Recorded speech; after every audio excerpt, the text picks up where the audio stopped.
기존의 이제 발전기 부분인데요. 발전기 부분에서 전력을 생산하는 부분에 대해서 말씀을 드리겠습니다. 자동차 실린더 방식을 통해서 회전축을 가동을 돌려가지고 만드는 방식입니다. 회전을 돌려가지고 만드는 방식인데 코일을 회전축에 감아놓고 그 주변에 연구 자석을 배치해서 생산하는 방식입니다. 근데 이 코일 자체를 제 방식에 서로 굵기가 틀린 구리 코일을 감아 놓으면 훨씬 발전이 잘 됩니다. 이 방식의 새로운 발전 방식이 되겠습니다. 그러면 이게 안에 들어가서 연소실이 있고 거기서 태워져서 연소실에 있던 직선 운동이 회전 운동으로 바뀌는 그런 게 이제 자동차 실린더 방식의 회전축 돌리기인데 이 부분을 간단하게 만들 수 없을까요? 간단하게 만들 수 있습니다. 간단하게 만들어 가지고 회전축을 돌리기만 하면 되니까요. 그러면 이 부분을 갖다가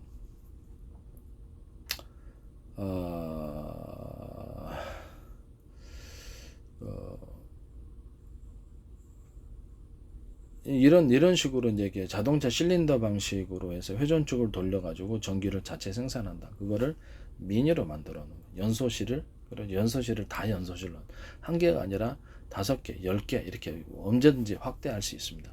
그럼 여러 개의 연소실을 통해서 여러 개의 회전축을 통해서 코일을 돌려서 그것을 전기를 생산하는 방식이 되겠습니다. 기존에는 이제 하나하나 이런 뭐 몇 가지 방식을 하는지 뭐 회사마다 틀리겠습니다만은 연료를 넣었다. 연료 방식이 된다. 그러면 그걸 미니 화력 발전소가 되는 미니 화력 발전소의 작은 연소실과 회전축이 연달아서 5개, 6개 병렬처리에 대해서 숫자가 많이 돼서 한꺼번에 전력을 생산하는 이런 시스템이 되겠다라는 거죠. 그래서 특이한 것은 코일 자체를 그렇죠. 그 파동이 흐르는 식으로 여기에서 코일 자체를 서로 굵기가 틀린 것을 코일을 감아 놓는다.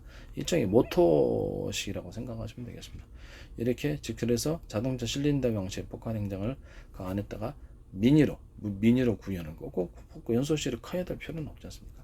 작게 해가지고 직선 운동을 회전을 해서 그 회전축에 돌아가기만 그 숫자를 많이 넣는 거예요. 그래서 발전을 한꺼번에 여러 개의 어떤 회전축 돌리기, 그 코일을 감아놓은 회전축 거기다 연고 자석을 달고 그 안에 통으로 이제 만들어 놓을 수 있겠죠. 이렇게 통으로 만들어 놓아 한꺼번에 전력을 생산해서 그것을 이렇게 배터리에다 배터리 충전하고 그 안에서 배터리 충전해서 가령 이론적으로 하면 전력을 많이 공급하는 스위치를 누르면 많이, 중간 정도 공급하는 스위치는 중간 정도 이렇게 그다음에 적게 공급하는 것이면 적게 공급하고, 자동차로 얘기를 하자면 이제 이렇게 전기 자동차다 이렇게 되면은 그렇죠. 전기를 갖다가 전선을 통해서 전선의 굵기를 통해서 전기를 양을 통제를 함으로써 고속, 중속, 조속 이런 식으로 바꿀 수도 있고요.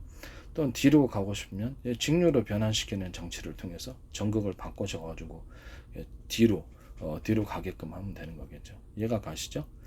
뭐 교류를 갖다가 이렇게 충전 배터리는 교류 방식이고, 그래서 배터리에서 뽑아낼 때 직류 방식으로 바꿔내 가지고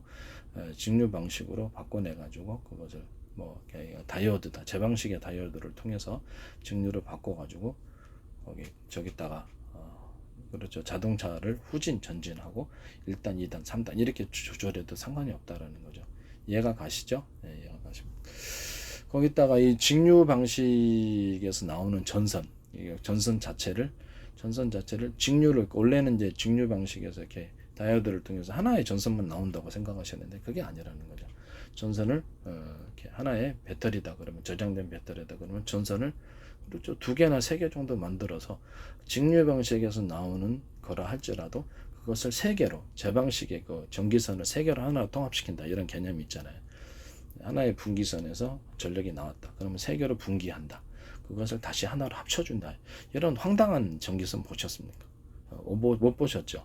그것은 건전지를 하나에서 3개로 늘리는 방법이다. 그것을 다시 서브로 해서 그것을 다시 수십 개의 건전지로 늘릴 수 있다.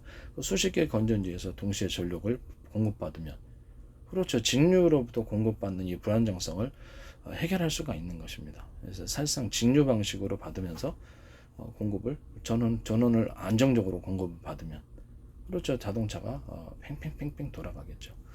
그래서 기존의 배터리에서, 저장된 배터리에서 전선을 몇 개 나가지고 직류로 변환을 시키고 다음에 교류 방식으로 이렇게 하든지 파동 방식으로 저장을 할 거 아니에요. 그럼 그걸 갖다가 선을 통해서 이렇게 다이오드를 통해서 직류로 직류로 변환을 시켜주고 후진 전진을 해야 되니까 후진 전진을 해야 될 거 아닙니까? 그 다음에 저속, 중속, 고속이 있으니까 각각의 스위치가 따로 있고요.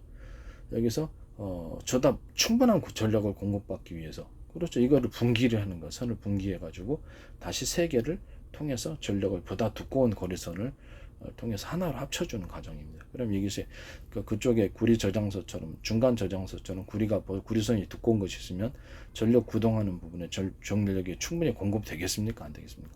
되는 거죠. 이해가 가시죠? 그래서 이런 그 전기선 특화가 필요한 겁니다. 하나의 전기선에서 세 개로 분리한다. 그럼 뭐 회사별로 뭐 수십 개도 수백 개도 분리할 수 있겠죠. 다시 밑에 서브로 또 전기선을 또 분기할 수도 있고, 그건 다시 전기선을 분기를 해가지고 다시 하단으로 합쳐준 이 개념 자체는 제 지적재산권에 해당당한 것을 충분한 전력을 만들 수 있다는 거죠. 보다 두꺼운 전기선 세 개 분기된 전기선을 다시 하나로 합쳐준다. 그렇게 그를 통해서 전력을 구동을 받으면 직류의 불안정성을 해결할 수 있다라는 거죠. 이해가 가십니까? 여기다가 다시 저기 하나의 배터리에서 직류로 이렇게 뽑아냈던 이렇게 다이오드를 통해서 직류로 변환을 시켰다. 그러면 직류로 변환시켜주면은 어떻게 됩니까?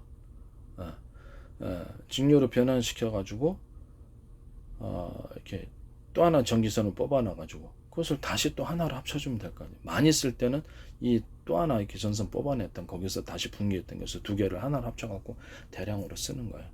이해가 가시죠? 이렇게 해서 그거 배터리에서 나오는 이런 전기를 대량으로 쓸 때는 그렇게 뭐 대량으로 쓸 때가 있을 거 아닙니까?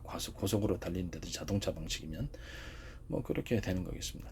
이럴 때는 이 두 개나 세 개의 전기선에서 배터리에서 나왔던 것에서 하나로 합쳐주는 거예요. 그것도 하나 합쳐서 여기 한꺼번에 전력을 공급받는 식으로. 그럼 한꺼번에 전력을 공급받는 그 전선은 그렇죠. 두꺼워야 되겠죠. 이것을 세 개의 수로에서 세 개의 전선에서 들어오는 전력을 다 감당을 해야 되니까 이런 방식도 있다. 이런 방식을 선택하시면 제 방식을 선택하시는 겁니다. 이것이 발전기가 됐든 자동차 구동 방식이 됐든 이것은 제 방식에 해당한다라는 것을 말씀드립니다. 직류를 할지라도 안정적으로 전력을 공급할 수 있습니다.